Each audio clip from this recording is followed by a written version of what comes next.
Hello students. आज बेटा हम फर्स्ट सेकंड यूनिट का पार्ट बी करेंगे। ठीक है, +1 का। तो इसमें मोशन इन ए प्लेन, तो सबसे पहला क्या था, motion in a straight line था, उसमें हमने लिखा था 1D।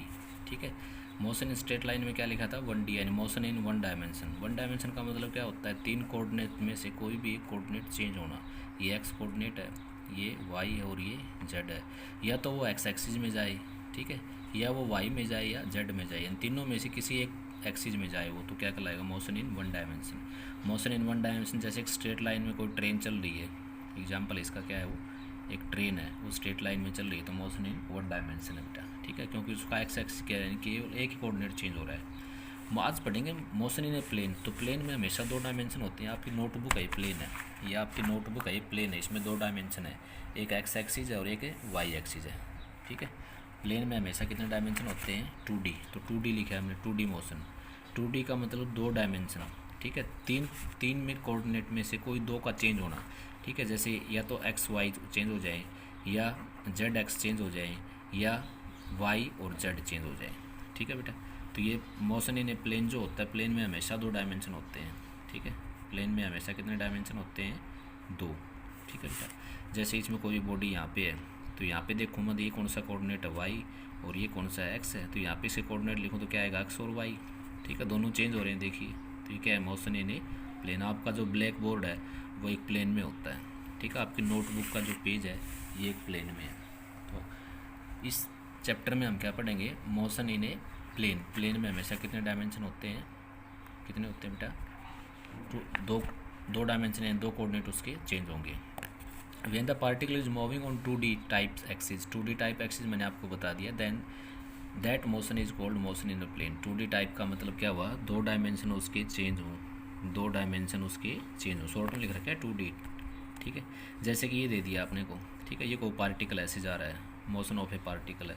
ठीक है, this is X Y plane, क्या बोलेंगे इसको, एक्स वाई प्लेन में ये पार्टिकल जा रहा है, यानी 2 एक्सिस या 2 कोऑर्डिनेट इसके चेंज हो रहे हैं टाइम के साथ।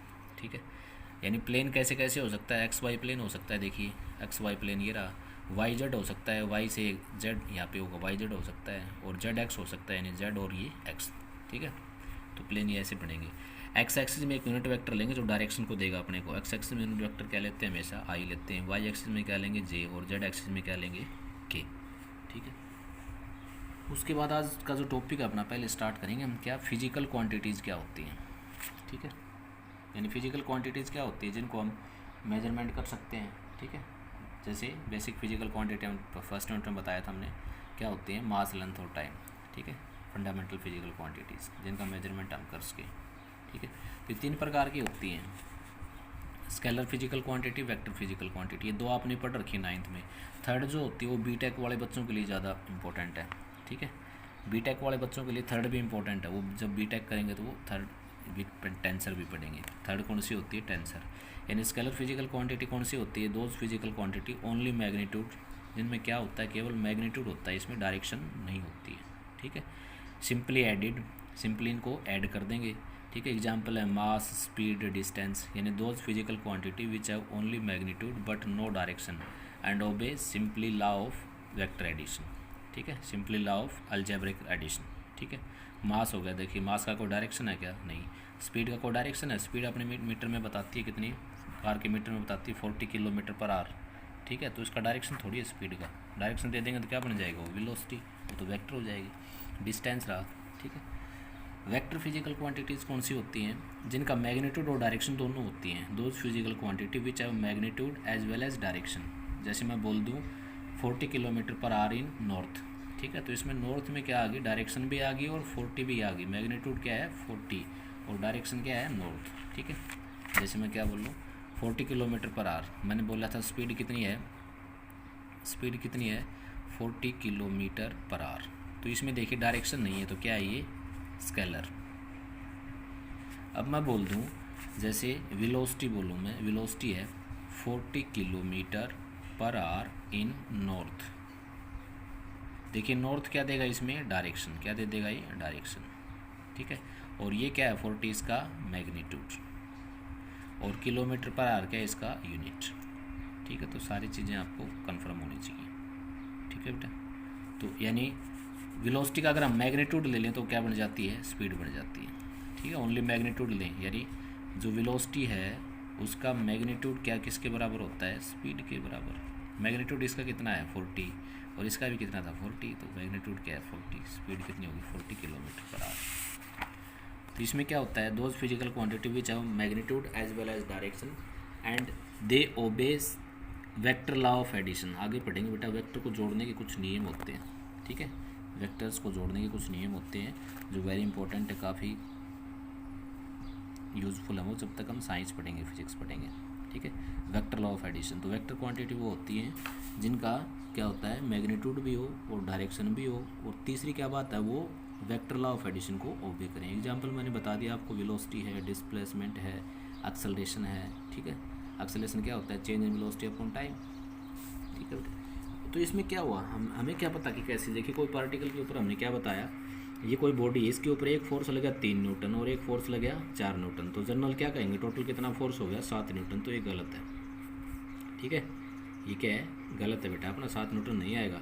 वेक्टर लॉ ऑफ एडिशन क्या कहता है, वेक्टर लॉ ऑफ एडिशन क्या कहता है कि कोई भी फिजिकल क्वांटिटी यानी फोर्स को जोड़ना, उसका फार्मूला क्या होता है, रिजल्टेंट जो होगा वो क्या होता है, जैसे पहली का स्क्वायर प्लस दूसरी का square plus 2ab cos theta और इसका रूट होता है, ठीक है। तो यहाँ पे एंगल देखिए कितना है 90 डिग्री है, एंगल कितना है 90 डिग्री, 90 डिग्री पे है, तो कोस 90 कितना होता है, कोस 90 कितना होता है 0, यानी रिजल्टेंट इसका निकालना तो क्या बनेगा, पहले का स्क्वायर प्लस दूसरे का स्क्वायर, पहले का कितना है 3 का स्क्वायर, तो 3 का स्क्वायर करेंगे तो कितना आएगा 9 प्लस फिर 4 का स्क्वायर करेंगे तो कितना आएगा 16 और इसका रूट करेंगे 16 और कितना आएगा 25 और इसका रूट कितना आ गया 5 न्यूटन, यानी कितना आंसर आएगा इसका 5 न्यूटन, ये करेक्ट, ये आंसर है इसका करेक्ट। वैसे कितना आ रहा था अपना 7 न्यूटन, वो तो गलत आ गया, यानी इसका मतलब क्या हुआ, इसमें डायरेक्शन कहीं ऐड होगी, ठीक है। तो ये आंसर ठीक है अपना, ठीक है। ये कैसे है मैंने आपको बताया, आगे आप पढ़ोगे इसको। तीसरा आता है टेंसर फिजिकल क्वांटिटी, यानी वो फिजिकल क्वांटिटी होती है not defined completely in magnitude and direction, ठीक है। मैग्नीट्यूड और डायरेक्शन देखिए, इनके पास मैग्नीट्यूड भी होती है और डायरेक्शन भी इनके पास भी है, लेकिन ये तो वेक्टर लॉ ऑफ एडिशन को ओबे करती है, ये जो मैंने बताया, और ये ओबे नहीं करती वेक्टर लॉ ऑफ एडिशन को, ये सिंपली ऐड हो जाती है, ठीक है। जैसे करंट है, स्ट्रेस है, करंट बेटा आपने 10th में पढ़ा था, करंट क्या पढ़ा था आपने, करंट पढ़ा था,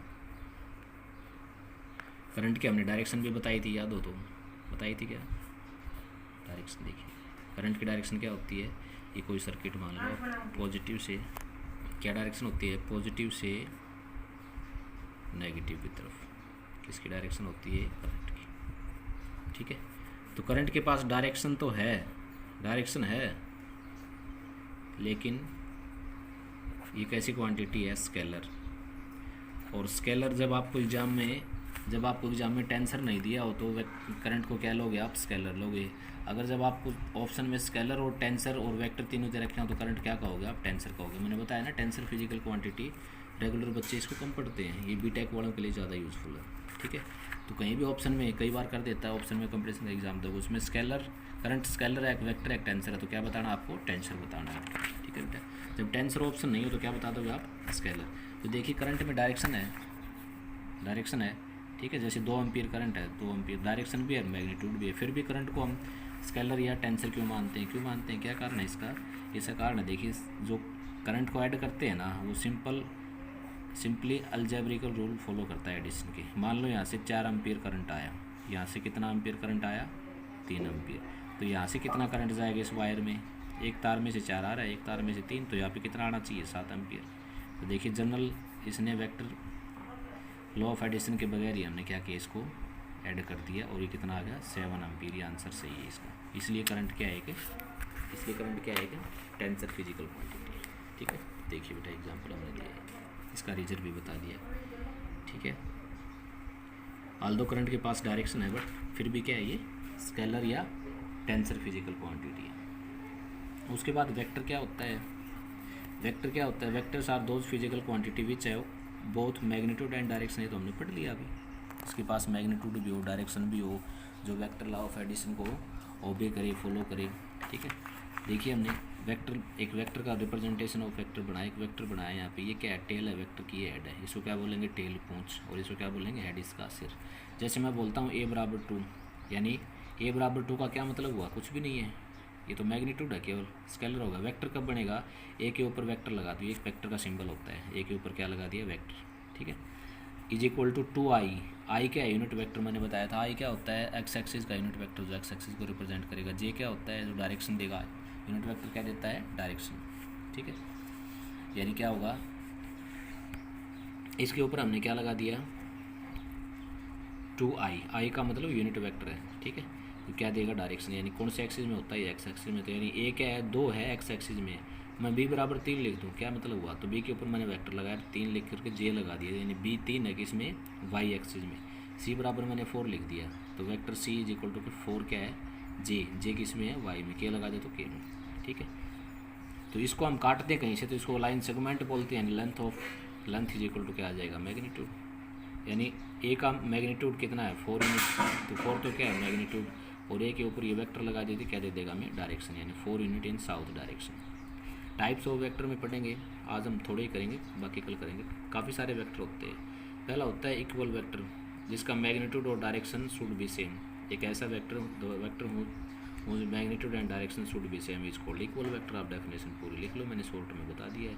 जैसे मैग्नीट्यूड और डायरेक्शन सेम होनी चाहिए इक्वल वेक्टर की, तो कितना आया, ए बराबर 3i एंड बी बराबर 3i, ठीक है। अगर यहाँ पे एक में आई और एक में जे आ जाता तो ये डायरेक्शन गलत हो जाती है, इक्वल वेक्टर नहीं होती। देखिए ये ए वेक्टर है और ये बी वेक्टर। अनइक्वल वेक्टर क्या होंगे, opposite direction as well as magnitude, जिनकी डायरेक्शन क्या हो, अपोजिट हो और मैग्नीट्यूड भी, ठीक है। तो देखिए ए इज इक्वल टू 3i ले लिया एक्स एक्सिस में, B is equal to -3i, minus का मतलब नेगेटिव ऑफ वेक्टर ए का नेगेटिव ले लिया हमने, नेगेटिव ले लिया तो कितना लगा दिया, माइनस, यानी एक्स, ये माइनस का मतलब क्या हुआ, नेगेटिव एक्स एक्सिस है, ठीक है। v1 जैसे मान लिया 5 मीटर पर सेकंड ईस्ट में, तो v2 5 मीटर वेस्ट में, तो नेगेटिव हो गया इसका, ठीक है। यानी इसका क्या हो गया, अनइक्वल, इक्वल नहीं है। बाकी कल करेंगे।